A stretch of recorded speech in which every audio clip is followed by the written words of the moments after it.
Good afternoon to all respected judges and audience. We are One team is one dream. we from Motherson Automotive Technology and Engineer which is located in Tapura, Rajasthan. we are here presentation of Chintan. Now deep introduction. Myself Pawan. myself Suresh, Myself Pankaj. Myself Geeta. Myself Bhavna. Myself Pooja. My team facilitator Mr. Neeraj Tomar and coordinator Mr. Pradeep Sharma ji. Now circle information. 28/7/2023. Project number 4. Meeting day and time. Every Monday 3 to 4 p.m. Area. Attendance. Attendance. Now customer. सबसे पहले हमारी team ने अपने working area में आने वाली सभी problem को लिस्ट आउट किया और उन्हें ए बी सी कैटेगरी में डिवाइड किया। जहां हमने देखा ए कैटेगरी में, बी कैटेगरी में और सी कैटेगरी में वो प्रॉब्लम्स निकलकर सामने आई। ए बी सी कैटेगरी होती क्या है? ए कैटेगरी की वो प्रॉब्लम खुद सॉल्व कर सकते हैं। बी कैटेगरी की वो प्रॉब्लम जो हम अदर डिपार्टमेंट के हेल्प से सॉल्व करते हैं। और सी कैटेगरी में वो प्रॉब्लम्स होती है जिन्हें सॉल्व करने के लिए हमें मैनेजमेंट के अप्रूवल की आवश्यकता होती है। इस प्रकार ए कैटेगरी की समस्या को लिस्ट आउट किया और कॉस्ट का आधार मानकर प्रॉब्लम को सिलेक्ट किया और हमने पाया grab under front Y axle में सबसे अधिक रिजेक्शन हो रहा है। अतः हमारी टीम ने इसी पे कार्य करने का निर्णय लिया। अरे सुरेश, ये रिजेक्शन होता क्या है? वह पार्ट हमारा जो सेट स्टैंडर्ड पैरामीटर को मीट नहीं कर पाता वह पार्ट रिजेक्ट कहलाता है। ग्रेव अंडर फ्रंट में किस डिफेक्ट का कितना कंट्रीब्यूशन है इसे जानने के लिए हमने क्यूसी के बहुमूल्य टूल पैरामीटर चार्ट का यूज किया और हमने पाया कि सिंक मार्क और एयर बबल की प्रॉब्लम लगभग 80% कंट्रीब्यूट कर रहा था। हमने इस पे कार्य करना स्टार्ट किया और हमारा प्रोजेक्ट टाइटल बना grab and front two X में होने वाले रिजेक्शन को कम करें। जैसा कि हम सभी जानते हैं आज का दौर हार्ड वर्क नहीं स्मार्ट वर्क का है। उसी को ध्यान में रखते हुए हमने अपने टारगेट को भी कुछ स्मार्ट तरीके से सेट किया है जिसमें S for specific, M for measurable, A for achievable, R for realistic, T for time. इसी को देखते हुए हमारा जो पीपीएम 24,906 आ रहा है उसको 50% कर करके 12,453 में डालने का लक्ष्य निर्धारित किया। और नो इतना रिजेक्शन गीता या तो कस्टमर एंड तक भी दे सकता है। ये लाइन नहीं करवानी थी। जाएगा तो क्या होगा? अरे नहीं पूजा, ये पार्ट मेरा कस्टमर एंड में जाएगा तो गाड़ी में सफल नहीं होगा। गाड़ी में सफल नहीं होगा तो कस्टमर की लाइन रुक सकती है और हमारी कंपनी पे भारी पेनल्टी भी लग सकती है। अरे नहीं गीता, अभी तो कस्टमर एंड तो गए नहीं क्योंकि हमने इसको इन हाउस पकड़ा और इसी पे कार्य करना स्टार्ट भी कर दिया। आइए और मैं आपको grab and front two X के एप्लीकेशन के बारे में बताता हूँ। Grab and front two X से इंजेक्शन मोल्डिंग या गैस मोल्डिंग द्वारा बनाया गया प्लास्टिक का वह पार्ट है जो मारुति कार द्वारा बनाई गई ब्रेजाकी डोर में असेंबल होता है, जो कि डोर को open and close and window को अप एंड डाउन का कार्य करता है। इसके बाद हमारी टीम ने क्वालिटी सर्किट के प्रोजेक्ट को समय से पूरा करने के लिए एक एक्टिविटी प्लान बनाया और उसी के 12 स्टेप को ध्यान में रखते हुए कार्य करना स्टार्ट किया। आइए अब हम इंजेक्शन मोल्डिंग के प्रोसेस फ्लो को भी समझ लेते हैं। सबसे पहले पीपीसी से प्लान मिलता है, उसके बाद स्टोर से रॉ मटेरियल इशू करते हैं, उसके बाद मोल्ड लोड करते हैं, उसके बाद प्रोसेस पैरामीटर सेट करते हैं, उसके बाद एफपीओ ऊपर कर देते हैं, प्रोडक्शन रनिंग करते हैं और हमारा प्रॉब्लमेटिक एरिया है रनिंग प्रोडक्शन। उसके बाद हमारी टीम ने डाटा का एनालाइज करना शुरू किया और हमने पाया कि shift wise production, no significant wise production, no significant manpower data, no significant wise machine side data, no significant wise injection data, no significant month wise machine down. No significant उसके बाद sink mark के सभी possible code को जानने के लिए हमने बनाया हिस्टोग्राम डायग्राम। हमने पाया कि मटेरियल में 2 वोल्ट, मेन पावर में 3 वोल्ट, मशीन में 3 वोल्ट, मेथड में 4 वोल्ट। ऐसा ही हमने एयर बबल के लिए भी किया है।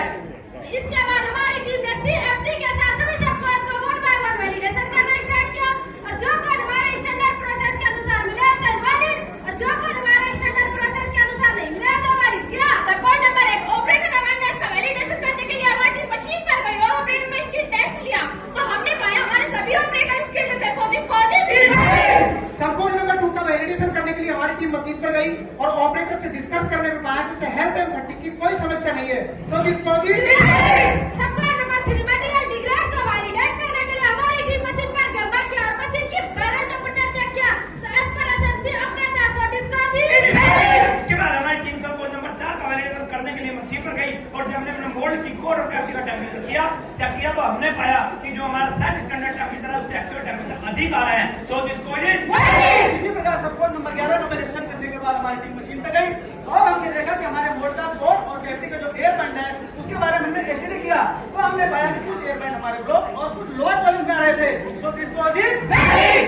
समस्या का हमें पता चल गई। समस्या के जड़ तक जाने के लिए क्यूसी की इंपॉर्टेंट टेक्निक वाई का यूज किया जिसमें हमारा पहला वैलिड क्वेश्चन मोल्ड का टेंपरेचर हाई हो रहा था। मोल्ड का टेंपरेचर हाई क्यों हो रहा था? क्योंकि मोल्ड में वाटर कूलिंग इफेक्टिव नहीं था। मोल्ड में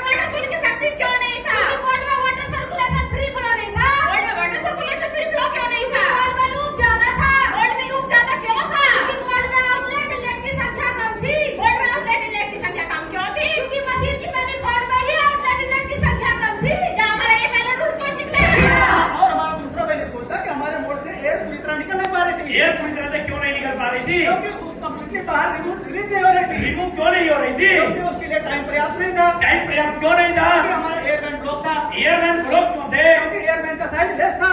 एयरमैन का साइज लेस क्यों था? क्योंकि एयरमैन की डेप्थ कम थी। क्या हमारा यही रूट कॉल निकला? जी हाँ। रूट कॉल नंबर 1 को चेक करने के लिए हमारी टीम मशीन लाई गई और थर्मोग्राफिक कैमरे से मोड़ के कोर और कैविटी का डीपली टेम्परेचर चेक किया, तो हमने पाया जो हमारा सेट स्टैंडर्ड टेम्परेचर है उससे एक्चुअल टेम्परेचर किसी किसी जगह पर ज्यादा आ रहा है। सो दिस इज ऐसे ही रूट कॉल नंबर 2 में जब हमने बोल के एयरबैंड को हमने डीपली चेक किया तो हमारे कुछ एयरबैंड ब्लॉक तथा कुछ लोअर टॉलरेंस में रहे थे। सो दिस वाज इसके लिए इस समस्या को दूर करने के लिए हमारी टीम ने कुछ सुझाव जनरेट किया और उसको अपने अनुभव, लागत तथा सेफ्टी को ध्यान में रखते हुए हमने सुझाव को एक्सेप्ट और रिजेक्ट किया है। जिसमें हमारा पहला रूट कॉल ये था कि हमारा जो मशीन का मैनिफोल्ड है वो मोड के लिए सफिशिएंट नहीं था। गीता, क्यों ना हम मशीन पर ही आउटलेट इनलेट की संख्या कम कर दें? हाँ, ऐसा तो हम कर सकते हैं। अरे नहीं नहीं, ऐसा हम नहीं कर सकते। अगर ऐसा किया तो हमारे मोड का टेम्परेचर और बढ़ जाएगा। So this suggestion rejected. क्यों ना हम मशीन में कूलिंग टाइम बढ़ा दें? हाँ, ऐसा तो हम कर सकते हैं। इससे हमारे मोड का टेम्परेचर रिड्यूस होगा। अरे नहीं नहीं, ऐसा भी हम नहीं कर सकते। अगर ऐसा किया तो हमारी प्रोडक्टिविटी लॉस होगी। So this suggestion rejected. क्यों ना हम मशीन के मैनिफोल्ड में ही आउटलेट इनलेट की संख्या बढ़ा दें? हाँ, ऐसा तो हम कर सकते हैं। इससे हमारे मोड में वाटर कूलिंग इफेक्टिव होगी। और इससे हमारी प्रोडक्टिविटी भी लॉस नहीं होगी। So this suggestion accepted. और ऐसे ही हमने बाकी सजेशन को एक्सेप्ट और रिजेक्ट किया है। हमारे सुझाव को लगाने से किसी प्रकार की बाधा तो उत्पन्न नहीं हो जाएगी। हमने इस समस्या का पूर्ण अनुमान लगाया और इस समस्या को दूर किया। जैसा कि आप काउंटर मेजर में एक में देख रहे हैं, हमने वाटर मैनिफोल्ड के इनलेट आउटलेट की संख्या को बढ़ाया और उसका हमने उसके बाद मोड से सभी को बढ़ाकर उसका रिमूव किया तो जो भी मैं 24,906 था वह घटकर 14,450 हुआ। अतः हम अपने टारगेट को अचीव नहीं कर पाए। यहाँ पर हमारी टीम थोड़ा हताश हुई। प्रयास करो जब तक है आज प्रयास करो। इसी मंत्र के साथ हमारी टीम ने दोबारा से ब्रेनस्टॉर्मिंग की और अपने एक्सपर्ट टीम से डिस्कस किया, जिसमें हमने 5 सॉल्यूशन दिए, जिसमें से 1 को रिजेक्ट और 4 को एक्सेप्ट किया। जिसमें से हमारा पहला सॉल्यूशन यह था कि मोड का टेम्परेचर अधिक रिड्यूस करेंगे, जो हमारा स्टैंडर्ड टेम्परेचर 40 से 50 डिग्री सेल्सियस से अधिक था। अतः हमने चिलर लगाने का निर्णय लिया और हमने चिलर लगाया। चिलर की इंटरलिंकिंग मशीन की पीएलसी से किया तो प्रोडक्शन का दौरान 40 से 50 डिग्री सेल्सियस आ रहा है। साथ ही जब हमने ट्रायल किया तो जो एयर बबल के 12 पार्ट आ रहे थे वो घट के 4 रह गए और साथ ही सिंक बार की समस्या जड़ से खत्म हो गई। और हमने अपने दूसरे सॉल्यूशन में मोड का टेम्परेचर चेक करने के लिए मशीन पर एक पीआईडी कंट्रोल बॉक्स लगाया और मोड के कोर और कैविटी में एक थर्मोकपल लगाया और उसको मशीन की पीएलसी के साथ इंटरलिंकिंग किया कि यदि हमारा टेम्परेचर जब भी टॉलरेंस के अंडर रहेगा तो हमारी मशीन ग्रीन लाइट के साथ रनिंग रहेगी और जैसे हमारा टेम्परेचर टॉलरेंस से अपर या लोअर आएगा तो मशीन रेड लाइट के साथ प्रोडक्शन को स्टॉप कर देगी, जो अपने आप में पोखरों का कार्य भी करता है। सोल्यूशन नंबर 3 में जैसा कि आप पिक्चर के माध्यम से देख रहे हैं, पहले पार्ट को निकालकर टेबल पर रख के फैन के माध्यम से उसके बाहरी सरफेस को ठंडा करते थे। उससे हमारा बाहरी सरफेस तो ठंडा हो जाता था, लेकिन अंदर का भाग ठंडा नहीं हो पाता था क्योंकि हमारी पार्ट की थिकनेस लगभग 12 mm है। इसके लिए हमारी टीम ने अब एयर के माध्यम से उसमें पोस्ट मोल्डिंग कूलिंग अप्लाई करना शुरू कर दिया है, जिससे सिंक मार की समस्या बिल्कुल खत्म हो गई। उसके बाद हमने टूल रूम की सहायता से 3D के माध्यम से मोल्ड के फ्लो को समझा। हमें वहाँ कोई समस्या नहीं मिली। सभी सॉल्यूशन लगाने के बाद हमारी टीम ने अपनी परफॉर्मेंस को चेक किया और देखा जो रिएक्शन पर डे 12 पार्ट आ रहा था वह घट करके 3 रह गया है और जो एयर बबल का पार्ट 5 आ रहा था वह 0 पर आ गया है। हमारी टीम के द्वारा लगाया गया सॉल्यूशन फ्यूचर में भी प्रॉपर्ली काम करता रहे। इसके लिए हमने 5W1H के माध्यम से सभी सॉल्यूशन का स्टैंडर्डाइजेशन किया और इसके लिए हमने FME अपडेट किया, चेक शीट अपडेट कराई, SMC रिवाइज कराई और 2 मॉडल में हॉरिजॉन्टल डिप्लॉयमेंट भी किया और इसके बारे में मॉडल यूनिट से शेयर भी किया। क्वालिटी सर्वे के दौरान हमारी टीम ने लोग काइजन भी किया है। हम पहले काइजन की बात करें तो जैसा कि आप पिक्चर के माध्यम से बिफोर वाली पिक्चर में देख पा रहे हैं, हम पहले पार्ट को निकालकर टेबल पे रख के फैन के माध्यम से ठंडा करते थे। आफ्टर में हमने उसके लिए पिक्चर बनाया है। हम पिक्चर में पार्ट रखते हैं और उसमें एयर के माध्यम से पोर्ट मोल्डिंग कूलिंग करते हैं। कूलिंग कंट्रोल के लिए हमने कंट्रोलर पैनल लगवाया हुआ है। कंट्रोल पैनल और मशीन का हमने साइकिल टाइम मैच किया हुआ है। दोनों को हमने पीएलसी से लिंक कराया है। अगर हमारा ऑपरेटर किसी कारण से कूलिंग अप्लाई नहीं करता है तो हमारी मशीन तुरंत रुक जाती है। ये अपने पोका का भी काम कर रहा है। दूसरे काइजन की बात करें तो पहले हमारी मशीन सेमी ऑटो में चलती है, जिससे हमें चलाने में डिले टाइम होता था। उसके बाद में हमने इन हाउस एक EOT बढ़ाकर मशीन पर रोबोट को रनिंग करवाया, जिससे हमारा डिले टाइम साइबराइजेशन खत्म हो गया।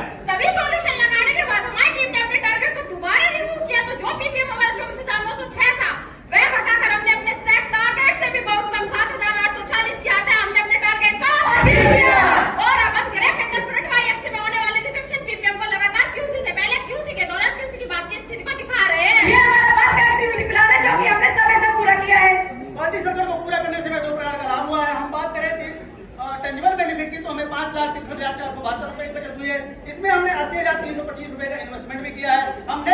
बात करें तो 5,58,862 की डेट सेविंग होती है। इसे हमने फाइनेंस डिपार्टमेंट से वेरीफाई भी कराया है। इंटेंजिबल की बात करें तो क्लीन इम्प्रूव हुई, मोरल इम्प्रूवमेंट हुआ, प्रेजेंटेशन स्किल इंप्रूव हुई, सेल्फ डेवलपमेंट हुआ हमारा रिजेक्शन कम होने से हमारी मैनेजमेंट खुश हुई है और हमारी टीम को अपग्रेड भी किया है। और हमने QC के दौरान कुछ टूल और टेक्निक यूज किया है, जैसे brainstorming, ABC analysis, find to manage, biograph, check sheet, live graph इत्यादि। और ये हमारी टीम द्वारा कुछ अचीवमेंट है इस प्रकार से है। हमारे क्वालिटी सर्कल के कुछ की पॉइंट है जो कि इस प्रकार से है। जैसा कि हम सभी जानते हैं क्वालिटी सर्किल कंटिन्यू चलने वाली जर्नी है। इसी को ध्यान में रखते हुए हमारा नेक्स्ट प्रोडक्ट है to reduce in moulding shop. आपके प्रश्न और सुझाव सादर आमंत्रित है। धन्यवाद।